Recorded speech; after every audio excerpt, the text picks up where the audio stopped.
Winemaker Oh Notes. man, yeah. What are we even drinking today? Stop it. We're live. Oh,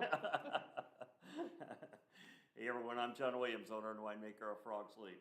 But you know that. Yeah. Oh, world famous John Williams. And I'm Rory Williams, owner and winemaker of Frogs. And we don't know who these people are behind us. Oh, that's Michelle giving a tour today. Hi, Michelle. Please tell it to rain. We were expecting rain today, you guys, and so far, not so much. It's been the same pattern we've had for all of 2022 so far, which is they promise rain and then nature throws us an inside slider that just misses us, so not good. Well, I heard down in Yountville it might be raining, so yeah, maybe we could move our vineyards down there. Yeah, it's basically South America for us here in Rutherford. But honestly, we've gotten some good rain this year, so not as disastrous as last year, and with the 12 inches of rain. We've gotten over 20, I think, like 20, 22. We're 22, 24 inches, so we're looking a lot better. Nice cloudy skies, feels good, so. Now, are any of the grapes budding out yet? Nope, nothing yet. If you're a Chardonnay grower down in Carneros, you might be seeing some buds coming up. But we are not a Chardonnay grower in Carneros. We grow Merlot and Sauvignon Blanc and Cabernet in Rutherford. So, nope, we're all quiet for the moment. Good. So you have. Oh, it's super casual right now. Yeah, it's pretty good for you.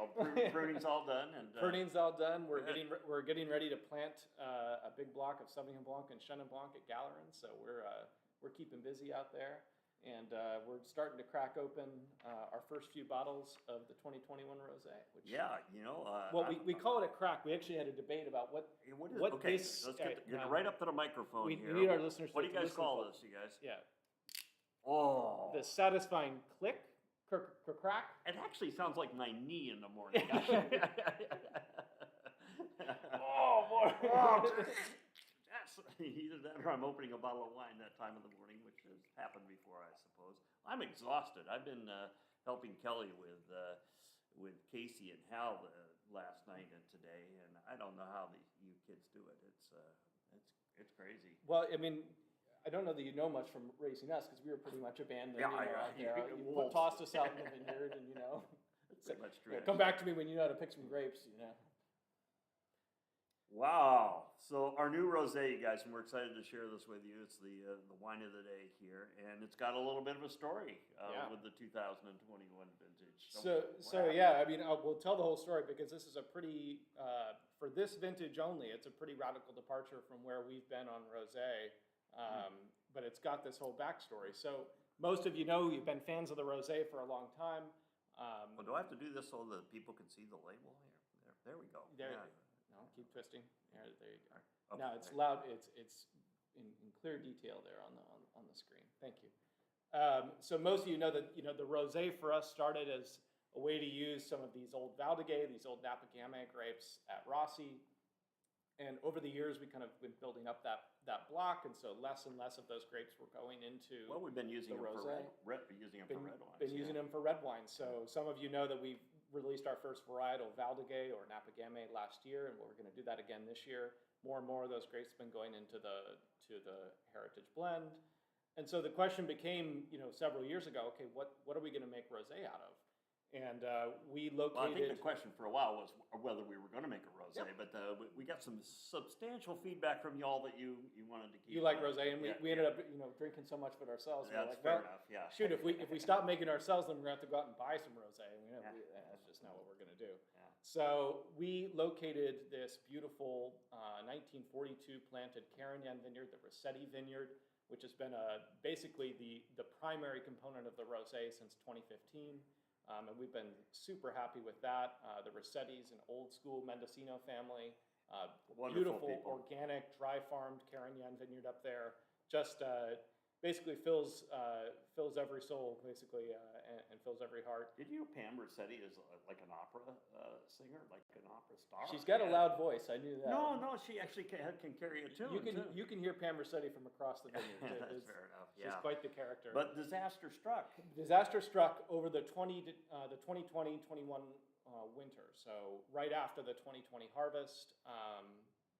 They had a huge cold spell up there, a really, really hard frost. And these kinds of things are exceptionally rare in California.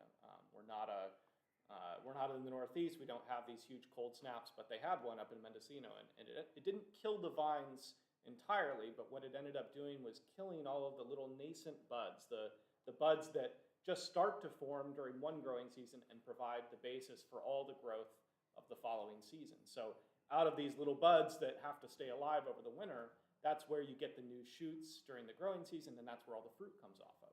So all of those buds died, which means that the vines didn't die. They still had, a core to them, but all of the shoots that would produce fruit in the 2021 year didn't grow, weren't able to grow, and so the But Rossetti's... it was winter kill. It wasn't like spring frost, which were more common. No, exactly. It was right after harvest, and it was before. Normally, the plants go through a process where they harden off after harvest, and they kind of prepare themselves for these hard snaps. But they had a very cold snap right after harvest, and the vines weren't prepared for it.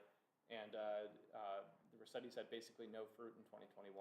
The Rossetti's are going to be back in 2022. We've been up there to help them figure out how to get their vineyard back in order, and they've done a fantastic job. So we'll be back in the Rossetti Carignan business this year with the following harvest. But the question remained, do we make a rosé? We wanted to make a rosé, and so what do we do? And so we essentially went across the street to a beautiful 1956 planted organic transitioning. Spring chicken, that one. Zinfandel Vineyard, farmed by the Martinson and Testa families, which there's a lot more details on our history with the Martinsons and the Testas, but essentially kind of an OG organic growing family up in Mendocino. Their wines are quite famous, actually, relatively speaking, for Mendocino, and excellent old vine, very just good stewards of their vines, and it's been recognized. They're one of the leading wine families up in Mendocino. Their grapes go into wines from Pax Winery, from Post and Vine, other just top producers in the North Coast. And we've been really excited to be working with them since 2018 on this old block, the Poma, what's called the Poma block, farmed by Charlie Martinson, who's the youngest generation, my peer with the Martinson family. And so we picked off of that old block for purpose-made rosé, just made a small amount of it. It's really just going out to you guys in the fellowship this year. We're staying with the direct press, not the Saunier method. Exactly. So low alcohol. Purpose pick Zinfandel, and so it's white Zinfandel. That's the joke this year. But obviously bone dry rosé. You guys know our style, and we're really, really happy with it. Mendo Zin it's not like Napa Zin. This is you get much bigger swings in temperature up in Mendocino. Zinfandel grapes in Mendo tend to ripen much later than here in Napa. Due to some of those swings. It'll get hotter during the day, but it'll get colder at night, and that slows down their ripening. It also preserves a lot of acidity, and these wines, Zins from Mendo, can be very, very highly structured. This is starting to sound like a rabbit hole. It sounds like a rabbit hole, or look. What do rabbit holes sound like? Details. Let's talk about the wine. Why don't you tell me about the wine? Well, I was a little worried about the color because we hadn't worked with Zinfandel as a rosé before. So Pablo and I were watching this thing like a hawk, and I'm loving it. It's a little more salmon color this year, and the aromatics are striking. It is not the Carignan. It's got a little more fruit to it, and I see why people like white Zinfandel all of a sudden. Dad, you're like 40 years too late. I know. If you had told me that 40 years ago, we would have been rich. Darn it. Oh well, yeah, you can't count on that anyway.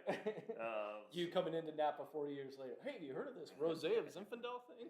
Well, I think the long and the short of it is that and we've been faced with this a lot lately, you guys, and that's that nature keeps throwing us curveballs, with the wildfires and the heat spells and the drought, and now winter kill. This vineyard's been there since 1940. That was the most unbelievable. We could not believe it when Pam called us and said, "I think all the buds are dead." And we're like, "What are you talking about, Pam? That's impossible." Yeah, we didn't believe them. Yeah. Not at first, and then get up there, and that's what happened. So pretty crazy, but I think that.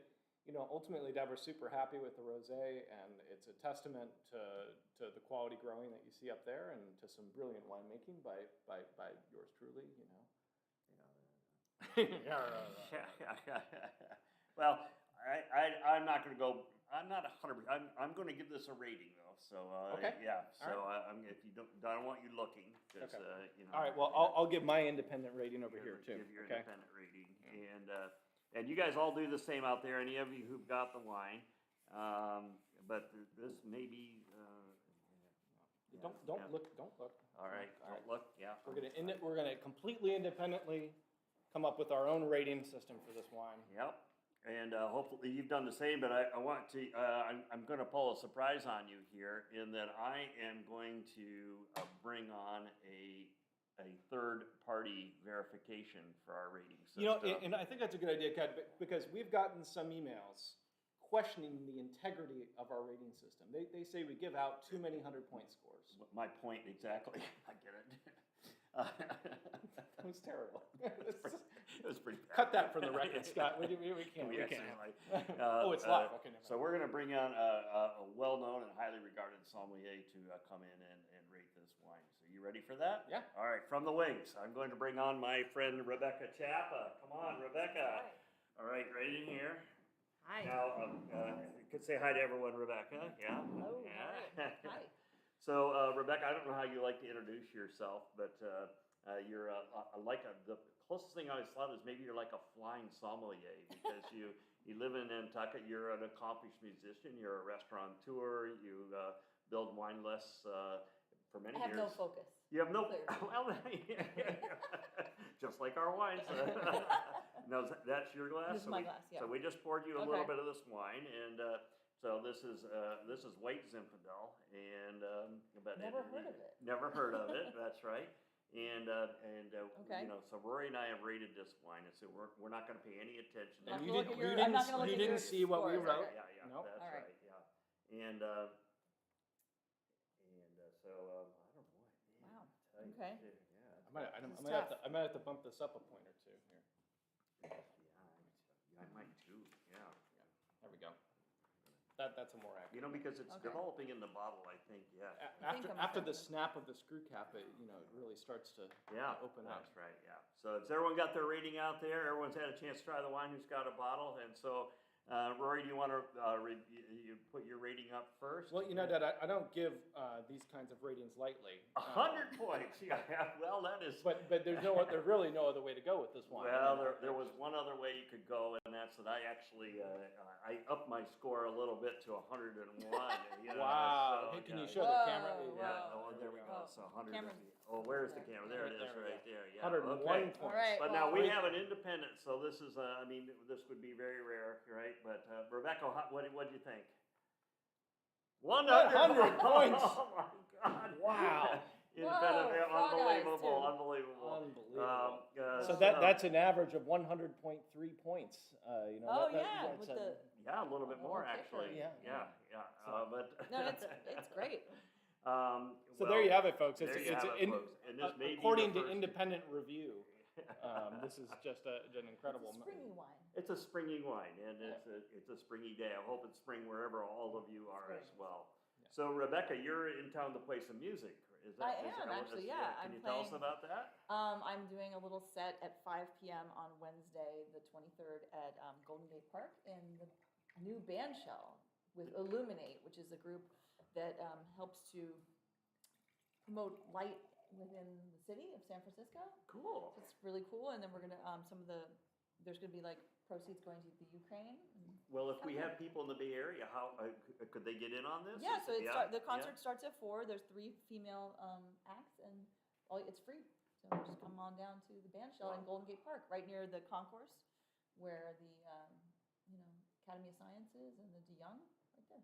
Well, so It's kinda in the style you play bluegrass, Well, or like- it's It's like singer-songwriter stuff. Singer-songwriter stuff. Yeah, which means anything. Okay, cool. Yeah, and but you've been you're a wine educator. You teach wine. You write That's right. wine lists. You travel the world. You know sommeliers everywhere. Yeah. You know, tell us. Well- you like focus. Don't focus. You're so good at everything. I teach at the San Francisco Wine School down in South San Francisco, and I live in Nantucket most of the time. I have a little restaurant out there, and that's on hiatus right now, but the Hungry Minnow will rise again. Yeah. And so I do lots of fun things, and I'm just enjoying Napa today. It's gorgeous out here today. It's like that sort of in between rain and like a little nice overcast, and it's sort of all the colors pop here. Not quite spring in Nantucket yet. Not quite. No, Yeah, it's kind of okay. cold and rainy, but Yeah. here you've got the mustard and all the greens are just popping. I like that kind of like when there's not as much sun, it's actually like the colors are brighter. Cool. Yeah. Hey, we're getting a question, Rory, about the rosé, and we've already moved on, but I thought you had some nice points about the rosé and how you might pair it. Just Yeah. because I mean, this wine's fairly intensely fruity. Yeah. Yeah. It's funny. We often talk about Zinfandel being, red Zinfandel being, barbecue wine, and that can be almost a slight on a wine sometimes. But this is really the kind of thing that I break out all summer. And I know that that's cliched with rosé, but the crucial bit of that is that it kind of goes with anything you're going to end up cooking in the summer, and that's because it's got that balance. And really, that's true of rosé in general. I remember You worked in the south of France making rosé, right? I did. That was one of my internships that I did was making rosé. There was a you drink rosé all day. It turns out you make rosé all night, and so it was weeks straight of 1 a.m. wake up calls to make rosé every morning. But it really Who was the producer you were working? Domaine de Trienne, which Trienne, is, yeah, that's right, yeah, down there, which is a fabulous producer. Yeah, you should try the 2007 vintage, especially delicious. Got some of my feet in there. But rosé is the kind of wine that I learned this when I first worked in a wine shop, where I was amazed at the rosé that we hadn't sold over the summer. Ended up getting a little bit of a discount on for Thanksgiving, and I'd bring it home for Thanksgiving, and that's what you would drink during Thanksgiving. That goes with everything, goes through the whole meal, balances out all the richness, but it's fresh enough to have just as an aperitif wine beforehand. So it's one of those things you end up wanting multiple bottles of, even during these. What you would think of like, oh, Thanksgiving's this big, rich meal, and you want something that is, you want a big wine to kind of balance that. You end up getting so tired and so full that it's like the last thing you want is this big, heavy wine, and rosé kind of cuts right through that. So yeah, this could come useful in a tasting of Napa Cabernets to just kind of cut every so often, correct your palate a little bit. Yeah, just every Reset. fourth wine should be a rosé, just to make it. Yeah. And we had a question of what's the difference between a rosé and a white Zinfandel, and essentially there isn't any difference. Rosés, but I will say rosés can be made two ways, or probably more ways than that. But traditionally they're either made as an intentional rosé, where you press the red grapes and take the juice off from them.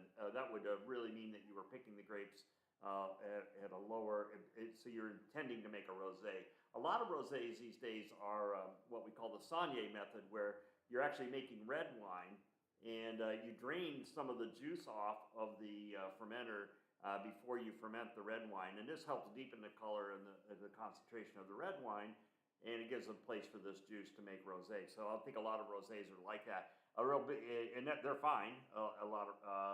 But they tend to be, if you look at them, they tend to be 1 or 2 degrees higher because you're picking the red grapes at a higher Brix level to make red wine. And so the juice is going to have the same sugar content. And so the Saunier rosés tend to be a little heavier, a little more alcoholic. And but I mean, the difference really, the actual answer, Brian, to your question is that, rosé and white Zinfandel, you could kind of squint and call them the different terms for the same style thing. But really, white Zinfandel culturally in the United States, what you're going to refer to is we'll call them off dry, but sometimes they're just basically sweet rosés of Zinfandel and probably a mix of other grapes. They've been left. I think the first ever white Zinfandel was actually accidentally sweet because they Sutter Home, they stuck the fermentation, they couldn't get it to go. Yeah. So they said, well, shoot, we'll just bottle it up, and see if anybody likes it. Give them a big warning on there. Warning, it's a sweet wine. And of course, it sold like crazy and became a huge cultural phenomenon. This wine is not that. It's not sweet. It's bone dry. White Zinfandel is technically a rosé style of wine, but left sweet. Usually, when you're talking about a rosé, often we'll just straight up call it dry rosé because that's typically the style of rosé that we're going to end up drinking. Right. There are lots of delicious sweet wines out there. The number of really, truly amazing rosé sweet wines out there in the world is vanishingly small. I won't say zero because there's always a wine to prove me wrong, but it's But most of the most of the rosés we're going to be drinking are going to be. Well, the money isn't sweet, but the pleasure of drinking rosés and dry. Well, as we found out, yeah. And we're getting a lot of feedback, by the way, that we have underscored this wine. So, in fact, the world famous wine critic Bill Quain says this could be as high as 107, which would be 107, unprecedented wow. in the wine world, huge. really. When Yeah. you We're think just about it. busting huge Yeah, the rating scales barriers, here. right. Talk about barriers. I think we've got some Merlot in the glass, and are Merlots still persona non grata on wine lists after Sideways, or are think- people starting to pick them up and look for beautiful Merlots again? Well, what's great about Sideways is that for Merlot is that it actually has made Merlot a little bit more affordable. All the idiots that were making bad Yeah, Merlot are like- also making bad Pinot Noir now. So. Yeah, right.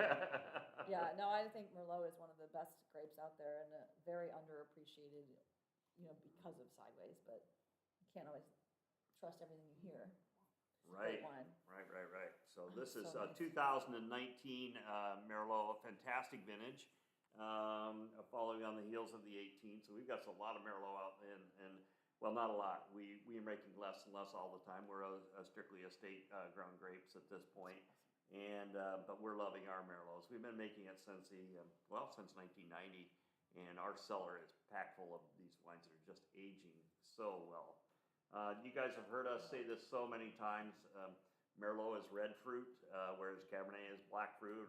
So think raspberry, think deep plum with these wines, as opposed to the more black fruit, the blackberry, the currant cassis that you tend to get with Cabernet Sauvignon. And the kind of food that this goes with then really is instructed by that, I think. So this is when I'm roasting a chicken or a lot of vegetarian dishes go nicely with this because it's just got that beautiful red. Well, Ted, red fruit. you taught me early on when I joined up with Frog Sleep, in a slightly more professional capacity, I guess you could say, that we don't think about Merlot as being this baby Cabernet or something like that. I think sometimes there's a tendency Cabernet to think with training wheels. Cabernet with training wheels. It's not this.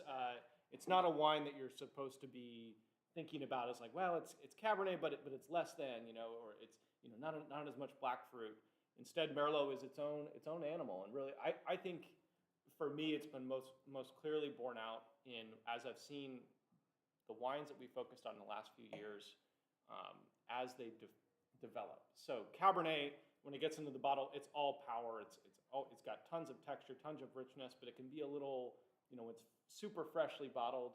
It needs a little bit of time to develop aromatically. And Merlot is almost the other way around, where it's very developed aromatically when it gets into the bottle, but its texture isn't there. And so as it ages and develops, even over the course of a couple of years after bottling, the wine gains a certain amount of richness, and it's like it, fills out in the bottle. And so it reacts very differently. And I know in the cellar, we have to, there's a tendency to treat it just like Cabernet, but you can't quite do that. Well, so let me ask you a question then. So the bias in a wine drinker would be to think that this is a softer version or a Cabernet with training wheels, and so you would treat it that way. Do you feel that kind of carries over into the cellar as well? Man, we usually age Merlot less in the barrel than we would Cabernet. I think we've had this conversation recently that maybe that's a mistake, that we need to think that this wine needs to develop maybe even for a full 2 years or more in the barrel before. Well, and I think I'm learning things about Merlot in the vineyard now, where I think that of all of the grapes that we farm, Merlot is the most sensitive to crop level. So it's Zin can vary wildly, and the 2019 very productive, the 2020 much less so. Both of those wines super delicious.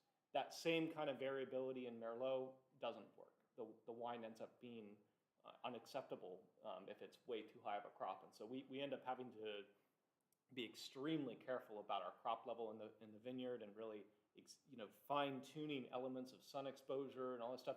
Mm-hmm. It all speaks to the fact that if you just kind of do what people did back in the day, which is chuck a Merlot vineyard out there and prune it and pick it and say, hey, everybody will buy it because it's Merlot, you get a not exceptional product. You get a wine that tastes lesser than.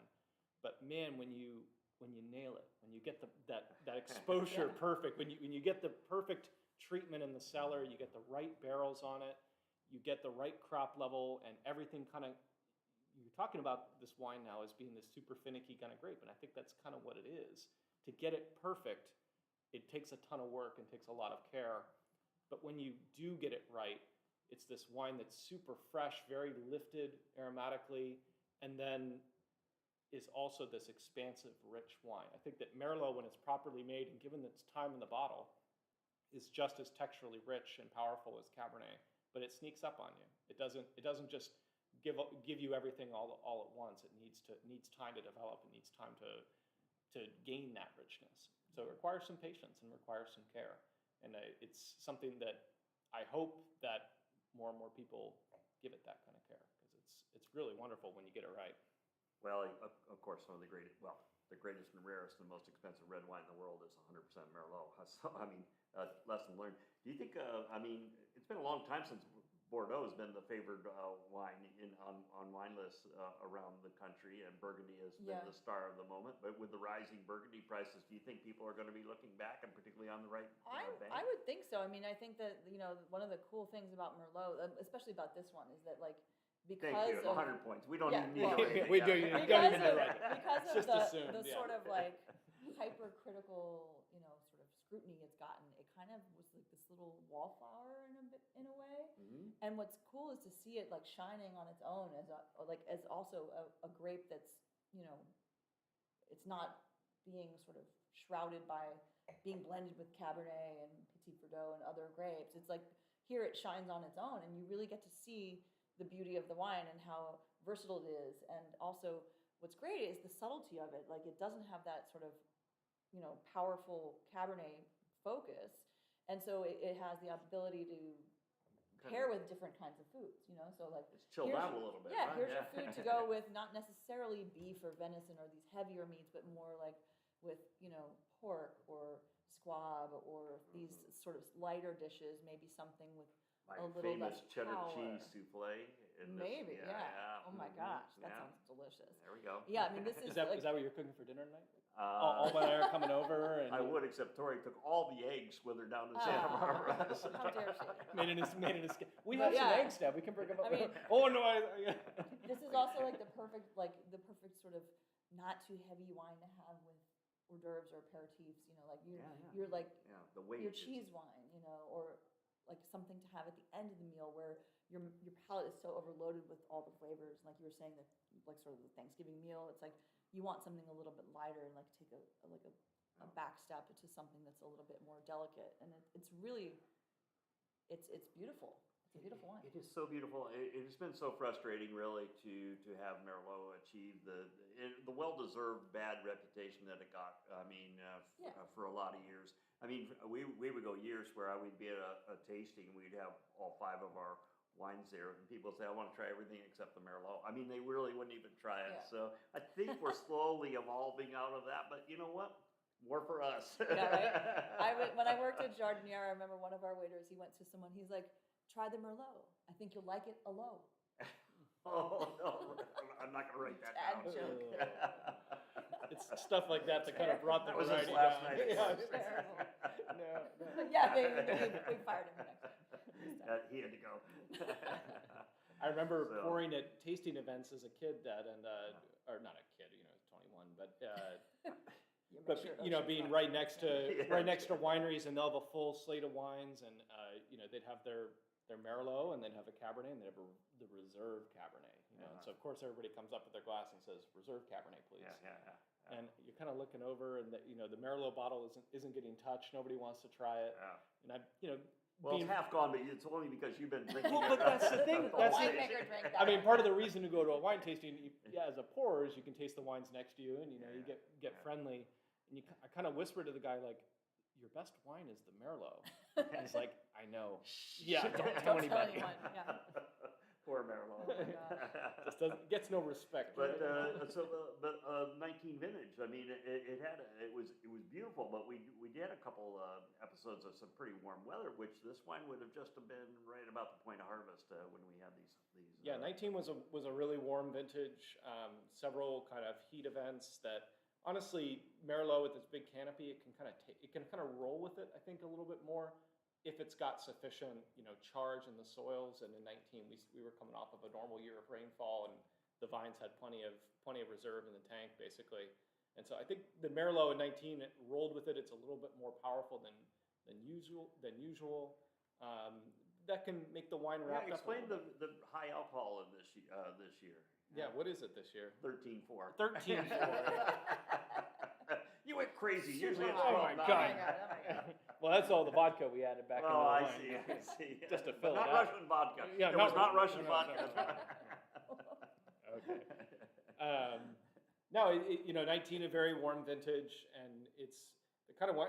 Deb, we've been tasting this now for several months, and I think it's really just starting to gain its footing in a way. We've been joking when we want to try and give Michelle Watkins, who's in charge of our wholesale trade, and so is in charge of release dates. And when we want to give Jessica Haig heart attack, we tell them we're going to delay the release of the Merlot by an entire year because we want to have the wine just get a little bit more time in bottle. Because this is one of my first experiences with the Merlot. Dad, I'll say this. I've told you this story many times, but our 2011 Merlot, which of all the Merlots we've made was the tightest, most acidic, kind of most wrapped up. Not Pomerol. Upon release, we were kind of tasting it going, wow, this is pretty light on its feet, is a nice way of saying it. And, we sold through the wine and we were, happy with the wine, but kind of forgot about it, right? And we were on to the 12 and 13 vintages. And I remember tasting with Pablo Polanco, our winemaker here, tasting it blind, a series of 2011 Merlots from Napa Valley. And in that mix was our 2011 Merlot. And I thought I was going to be able to pick it out of the crowd easy as anything and say, okay, the lightest one in there is clearly our Merlot. And it was the wine of the tasting. Everybody selected it as their number one tasting. It totally astounded me with how much it had filled out. This is a wine that I think we might have lied and said it was 12% alcohol on the label. I think it was more like 11.8 or less. And this was a wine that was just, it had all of that body and richness and texture and power, and you're going, how is this happening? It tasted unbelievable to me. Yeah. And that wine, we tasted it a couple months ago at a company picnic, and it was still just singing. I think we tasted it at a Magnum, and it was just awesome. Yeah. So it's one of those wines. We'll move on from Merlot. We got another wine to taste here, but please don't give up on Merlot. It's just for us, it's really where a lot of exciting experiments are happening with us with concrete and aging and different barrel regimens, different crop treatments, and being able to farm things differently. And so we're on top of it. We love Merlot, and we're going to stick with it.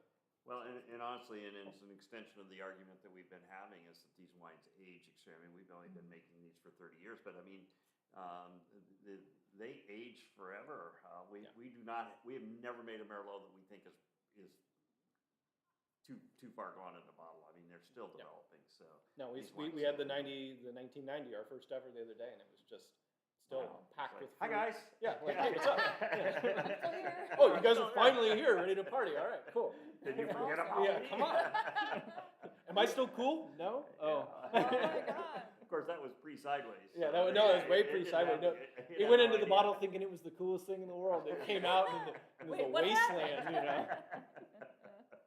You think wines think like I think they do. They have Maybe, personalities. yeah. Ours definitely Maybe. do. Of course they do. They wanna know. They wanna know. Yeah. Well, wines of a certain. No, we're not going to rate this wine because honestly, I think traditional It goes 100-point without scale saying, is not sufficient for this. Yeah. wine. I think fine.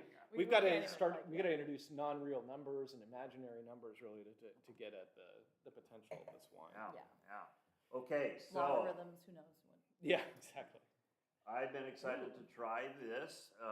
So let's trade it out here. Am I doing a good job of getting the wines in the bottle? Oh no, there you go. Thank you, Rebecca. Yeah. Of course, no one. We need something to stand on. There you go. So we got a good question from Kevin Hernandez that we'll touch on now that we've got a red Zinfandel in the glass. So you've got a white Zinfandel, a rosé in glass 1, and you've got a red Zin in glass 3 here.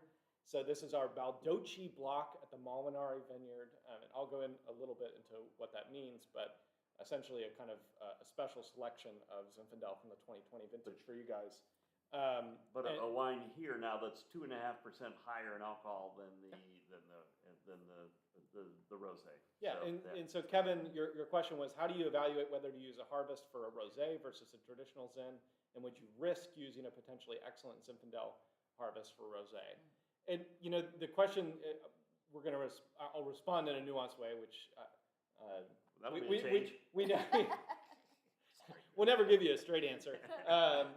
But basically, what do you get when you pick excellent Zinfandel for rosé? You get excellent rosé. Rosé is subject to the same rules of, great grapes versus poor grapes that red Zinfandel is. They do different things, for sure. Where the Baldochi you've got in your glass is powerful, it's rich, it's super red fruity, it's very lifted, very floral, which is why we picked out the 2020 especially. The Baldochi block is usually very, very floral. And I think that you may come into it with some, something that you want out of it. Am I looking at a rosé in the case of the Poma block of Zinfandel that went into the rosé? I know that that's coming in with a higher acidity, slightly lower color. I know that it's a late ripener and it's going to be able to maintain that acidity for a little bit longer into the growing season. And so that's pretty crucial because that time on the vine is time that allows that vine to build flavor, allows it to build character and depth, while keeping the kind of acidity and structure that I want for a rosé, whereas I know it's going to be another 2 to 3 weeks to pick it for red Zin. Would just be a different argument if we were talking about the Carignan with the high acidity and so on. Carignan's got very, very high acidity, and so it does vary. I would say it does vary upon variety. Zinfandel's maybe a little bit more fungible. And also old wine. That Poma Zin probably was never. Was it going to ever get to without desiccation? Was it ever going to get to a 14.5% powerful Zinfandel? It might have, but that's the kind of thing where I know that based on the way that those vines are tracking, they're gonna, hey, it's, some years it's early September when we're gonna pick it, and yeah, they've got plenty of time to ripen. In a slow year, in a cold year, like an 18 or an 08 or something like that, or an 11, for example, you run the risk of picking those grapes in November and running into hard frosts and rainfall and all these kinds of problems where there's a theoretical point where, yeah, you could pick it, but you're never going to get there because nature intervenes. And so it's, the other way of asking the question is, would we ever make the Baldochi block as a rosé? And probably not. No chance, yeah. It would take quite a bit. That we never have a problem ripening this vineyard up to a red wine level. It's I would consider this whole vineyard an integral part of what makes Frogzeep Zinfandel taste like Frogzeep Zinfandel. We've been working with the Molinari family for so long, and we love these grapes. We've been farming these grapes with Pete Molinari and his family for so long that we know how to coax them into acting right for a red Zin. And we love making red Zinfandel, and part of it is just fully expressed in this glass, which, Molinari Vineyard, this is in the center of St. Helena, basically pure gravel soils. And what that means is they're very well drained. There's very deep soils in the center of St. Helena. These wines always gain a ton of power, have a really interesting mineral depth to them. But Molinari, really has almost three, it's not quite genus. It doesn't have two faces. It's got three faces because we have three heritage clones of Zinfandel there. What's this three-faced thing you're talking about? Two-faced genus. Never mind. Mythology. Yeah, sorry, Dad. Is this that high praise? This required reading a book. Oh, I got it. Hey, People actually, are we got a Googling question, right and now. I think it's pertinent to this wine about what trends we're starting to see, any exciting trends in apple wine. Whereas I won't say this is a trend, I think the use of concrete is something that we're very excited about, and we see. We tend to be a little bit out in front of trends, just put it. But sometimes they never even become trends. Well, that's kind of what I was getting to, yeah. But the use of concrete, which this wine I'm guessing was almost entirely raised in concrete. Yeah, it's about 70% in concrete. Wow. 70% concrete. And if some of you may have seen the story in the Financial Times in London last week, Jancis Robinson's story about the use of concrete, and varying opinion of winemakers, including some opinions from us. But we see the use of concrete, particularly in Zinfandel, as being a really exciting tool for us, and very evident in this wine, the texture of this wine. The other thing I think that's this is the first red wine that we've tasted from the 2020 vintage, which of course was marred in many people's minds because of the unnamed year. The unnamed year that because of the glass fire in the Napa Valley, which was devastating for so many people. I don't believe this wine was affected. No, it wasn't. It was picked well before that, but really that what it's showing off is what made 2020 such an exciting vintage until that disaster struck, which was this would honestly 2020 was going to be and is for the wines that escaped the damage. Just one of those incredible vintages. Yeah, 2020 was this beautifully moderate. It was a low rainfall winter, but we got just enough to kind of get us through a relatively normal growing season. But it's kind of one of those years where there's just enough for stuff to grow, but there's not too much, so the vines are going to have to kind of work for it. And in turn, what you would fear in a year like that is a super hot summer, like a 2017, where you have these multiple heat waves. 2020, we didn't get that. It was almost, I remember being out there in the middle of the vineyard on this just picture perfect June day in 2020, and everything, the world was falling apart, and everything was perfect in the vineyard. The best place to be. Birds were singing, the grapes were happy. Yeah. We had no heat waves that entire year, and then nature did the whole reverse sear thing on us with this beautiful low flame over the summer, and then of course it got a little hot during harvest. But the 2020 Baldochi is showing off that beautiful growing season, and I think it's a critical thing where we often talk about vintages really in terms of purely their harvest weather, but that weather that occurs all through the growing season is affecting the vines, affecting how they're responding to things. In 2017 we had to deal with a lot of tannin weirdness, especially in the Cabernet, because these heat waves had bombarded the grapes, and they kind of put up a shell of like, no more please. And so they had these kind of crazy tannins coming out of there. 2020, nothing of that. And it was instead this supple, beautiful kind of smoothness to the wines. And that growing season allowed Baldochi, which I would say for us, this particular clone of Zinfandel in this vineyard is our most consistent. It can often be a little one note, but in 2020 it kind of had just enough space to open up and prize that kind of floral freshness that we're getting out of it. Now this has a little pet in it, right? This Yeah. has a little Petit Syrah, and but they were all picked on the same day, Yes. so we did not get our usual low sugar pet bump to the alcohol. So this is probably the highest alcohol Zin we've ever made. Yeah, and I'll say this: the Molinari Zinfandels are always they're always more alcoholic than our White Barn Zinfandels and our Gonzalez Zinfandels and anything else. Those are typically much lower. Molinari's always a bit more powerful. It's gravel soils. And how Ripened old are the things- vines? They're not that old. That's the thing. 2005, 2004, 2005 Yeah, planted. yeah, So these are babies. Crazy. But Rebecca, you raise a good question. I mean, in some ways, being dry farmed makes a vine older almost initially. They're smarter Yeah, than they're an old irrigated souls. vine. So I know 20-year-old vines that are irrigated that have no brain at all, right? Yeah. And a 10-year-old vineyard that's been dry farmed is much smarter than a 20-year-old. Really is. Yeah. So It's a very different Zinfandel too than a lot that are out there. Like it's so subtle and fruity, but not blousy and not over the top. It's just a beautiful. It's a beautiful wine. And I you think can actually I think of think- this with food. I mean, there are a lot of Oh, yeah. Zinfandels you think maybe with roasted tires. I don't know what you would. Yeah. boy, is that what's for dinner? Awesome.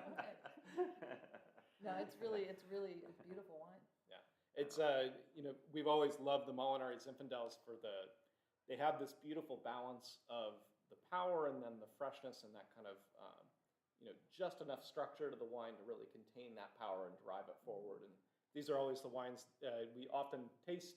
Often the Zinfandels are the first wines we taste out of barrel. First red wines we taste out of barrel of the new vintage, and it's always exciting to taste the Molinari Zinfandels because they're always just Like, Yeah. excellent, Well, excellent, excellent. and it's such a great vineyard with the old winery there and the old winery equipments. The date, I mean, it's so primitive, dating back to the 1870s, I guess. Wow. I mean, it's really kind of crazy. Now we've got 3 clones, so that raises the question of clones, which is another rabbit hole to go down. What's a clone, and Okay. and why is it important? Yeah. And how did we select these clones, and what does it mean to be Baldochi? Yeah. Yeah. So you can imagine imagine the pyramid, right, where you got the species is Vitis vinifera at the bottom, and you go up and there's the cultivar, and there's that Zinfandel or Cabernet or Sauvignon Blanc or whatever it is. At the top, you've got clone. You've got this kind of thing that's not enough. It's certainly not enough to call it a different species. It's not enough to call it a different cultivar. But there are these little minor variations in genetic material that cause and I'll say this, super subtle distinctions in the fruit. But sometimes those subtle distinctions can play out in massive ways in the wine. And so it affects things like, the Baldochi Zinfandel, which is the Baldochi block. Baldochi is the name of a very famous Zinfandel vineyard over in Sonoma. And so Sonoma? Where? yeah, they just started making wine actually over there. Oh, so cute. Oh, plucky fellows over there. Right next We to say there's the Napa Valley, and then there's not exactly. that was Not your exactly. proposed marketing campaign for Napa that got swiftly rejected. Yeah, that's not fair. I'm Do kidding. nothing except tongue in cheek here. Right. And so the Baldochi block, many of you remember the Cuneo block, which we had last year as a selection. Another very famous vineyard from Sonoma, right next to our Dickerson block at Molinari. And Dickerson is a very famous Zinfandel vineyard in Napa Valley. On Zinfandel Lane. On yeah. Zinfandel Lane, the aptly named Dickerson Vineyard. And so these were all these blocks basically. We went into these vineyards and selected wood out of those vineyards and used that grafting wood to plant these blocks. And so they're genetically identical to the vines that we selected out of these vineyards. And those vineyards are typically old vineyards that have had some variation in that have slowly, transformed over time to have their own kind of unique features. And they probably had unique backgrounds, exactly where their original source wood came from back in eventually Croatia. And so all these variations have built up over time. All of them are Zinfandel. And you kind of squint at them and they all behave more like Zinfandel than they do not like Zinfandel. So you would never confuse Dickerson block Zinfandel with Merlot or Cabernet or any other red grape. But Dickerson tends to have a lot of shot berries, so berries that don't fully germinate their seeds, and so they end up being really, really tiny. They tend to desiccate a little bit earlier. The Dickerson always looks like it's kind of half falling apart, but then you ferment it into wine and it turns into this, how do you describe it? It's just exotic and powerful and rich. It's just very far out there. It's super expressive. We can't wait to see the differences, these small differences every year in these wines. And because Dickerson ends up being exotic and blousy, and Cuneo ends up being a little more straight-laced, mineral, very structured, but with this beautiful top note. And Baldochi's kind of like, hey guys, I'm fruity, let's go. It's no problem. Well, and usually you're like, Baldochi, calm down, buddy. all right, it's all good. Yeah. Are we It's like a stereotyping these? I mean, Well, that's the thing is that we went into the 2020 selection. We thought, okay, we're going to want to choose something on Molinari. What's the best in these lineup? And we went in with the prejudice thinking it's either Dickerson or Cuneo. Right. But then it was the Baldochi that blew us out of the water because it was like it had embodied all that, and it's like it had gotten religion that year or something and decided to just kind of chill out and finally express everything that it got. And that's why the Baldochi's in your glass. Well, and honestly, this is not a pitch for the fellowship, but we can't make this wine separately for the whole world, right? So No. this is you guys are the guinea pigs out there. Those of you who are in the fellowship, because we're always looking for these kind of special wines to share, and I think that's sometimes a reason to have a more close relationship with a winery is you get to try the shit they're trying in the back, essentially, Yeah. and this wouldn't want to be missed. And really it's one of our great joys is actually going back and finding old Bottuelos and old bottlings of wines that Yeah. that What? we've done. So Only 600. Only 650-ish cases of this made. And, Wow.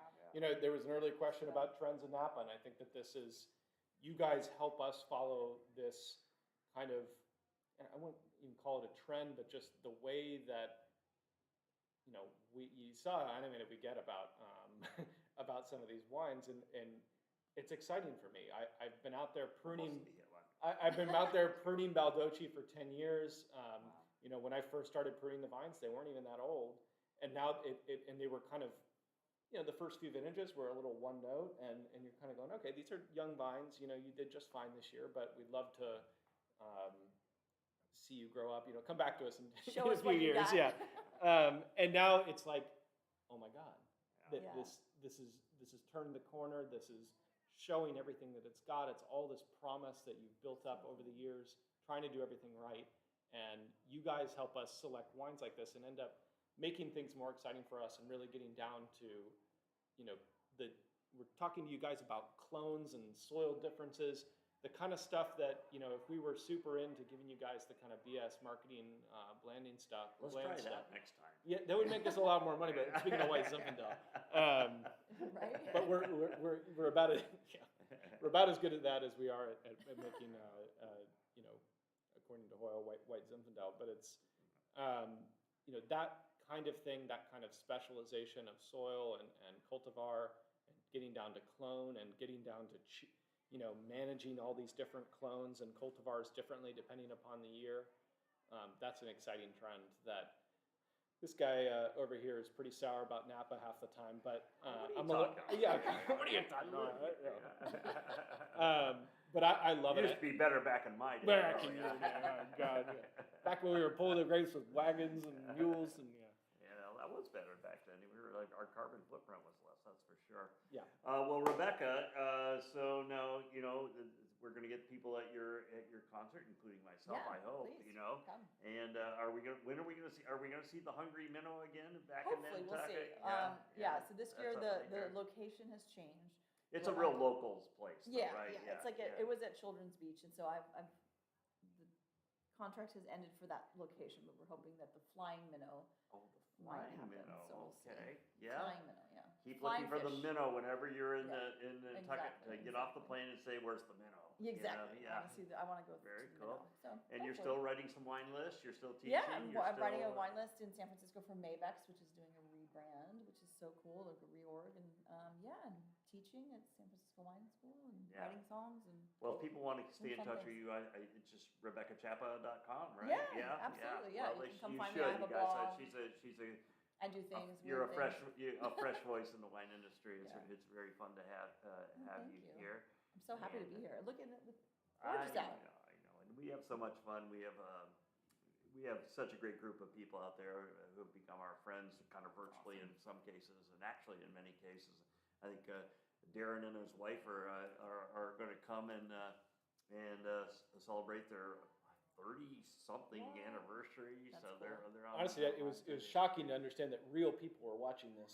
You know, well, we all had thought six that of them. we had thought that Scott and Megan and Jessica were just putting bots out there, and you know, They're you're just like, making up oh yeah, names." guys, there are 100 people watching. And you're like, Whoa! "Whoa." I would have worn a tie.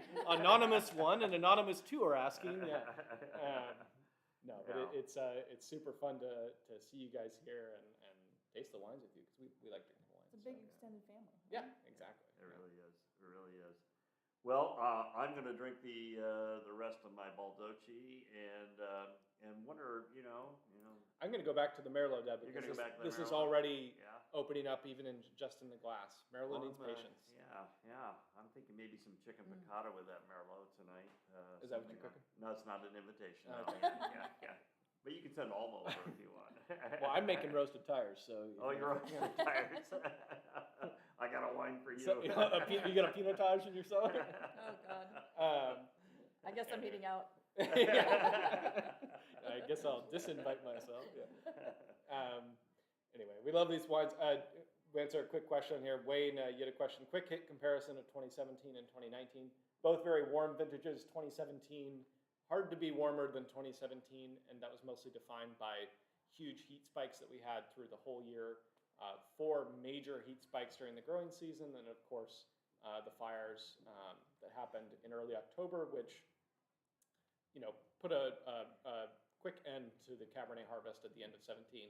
Had nothing like that in 19. 19 had a nice, it was warm but not as extremey as 2017, and then no fires in 2019. So you had time, depending on who you were, to pick as late as you wanted.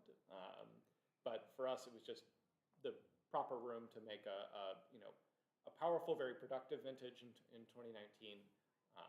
But all in all, both productive, rich, ripe vintages, but without the kind of weirdness that you saw in 17.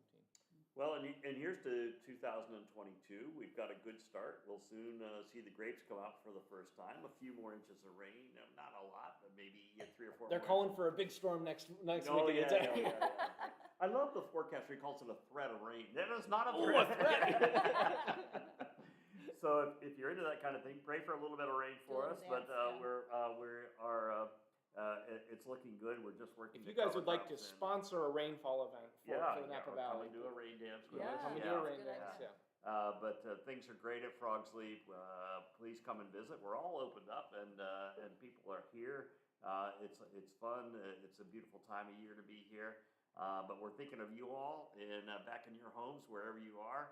Thanks for tuning in today. Enjoy these spring releases from the fellowship, and put a few of them down in your cellar, because one of these days you're going to go, God damn, I've got to put a few of those down in my cellar. Who made this wine?